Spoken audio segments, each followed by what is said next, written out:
Bienvenue pour cette nouvelle vidéo de démonstration du logiciel de calcul mental, vidéo consacrée aujourd'hui aux conversions. Pour cela, nous allons cliquer sur ce bouton. Apparaît alors une fenêtre sur laquelle on peut choisir à gauche l'activité de conversion, soit des conversions de distance, soit des conversions de masse, soit des conversions de volume exprimées en litres, soit des conversions d'air, soit des conversions de volume exprimées en mètres cubes. On peut également saisir ses propres conversions.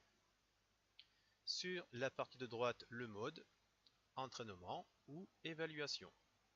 Pour cette vidéo de démonstration, nous allons uniquement convertir des distances en mode entraînement. Pour cela, on clique sur le bouton Valider. Apparaît alors un premier exercice, convertir 74,61 hectomètres en mètres. Et ici, dans cette case blanche, on va saisir la réponse. On peut utiliser le tableau qui est ici. Pour cela, on va saisir le nombre 74,61 dans les hectomètres. Donc, on va d'abord saisir le 4 dans cette case. En cliquant sur le bouton gauche de la souris, la valeur augmente d'une unité. Et en cliquant sur le bouton de droite, la valeur diminue d'une unité.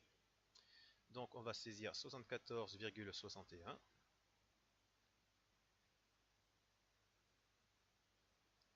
On ne met pas la virgule pour l'instant. On mettra la virgule dans la colonne finale, à savoir la colonne des mètres. Donc ici. Et on saisit la réponse 7461, ce qui veut dire que 74,61 hectomètres correspond à 7461 mètres.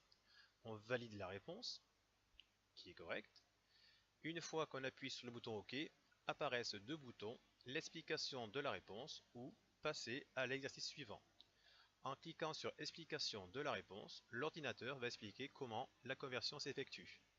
Il suffit de cliquer sur commentaire suivant et les explications apparaissent les unes après les autres, jusqu'à la fin pour revenir aux exercices. On peut passer à l'exercice suivant, une nouvelle conversion apparaît, ici la note, et ici le niveau que l'on aurait si on était en mode évaluation. On continue donc 68 000 mm en mètres, on saisit 68 000 mm.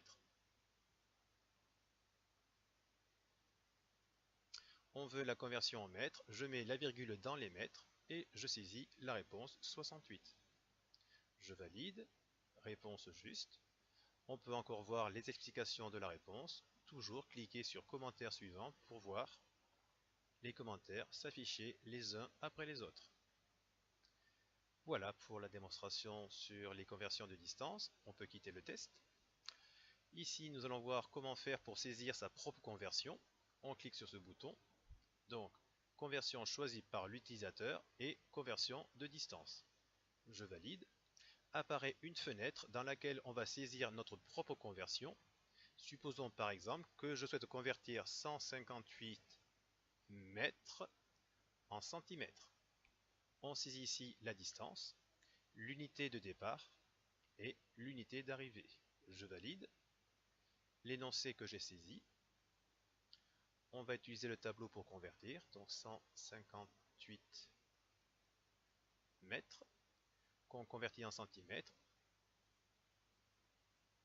Ça nous fait 15 800 centimètres. Je valide la réponse, qui est juste. On peut également voir la correction proposée par l'ordinateur.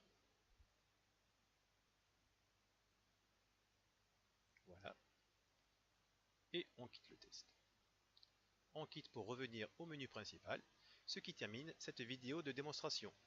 N'hésitez surtout pas à aller voir les autres vidéos de démonstration de logiciels qui sont dans YouTube. A très bientôt!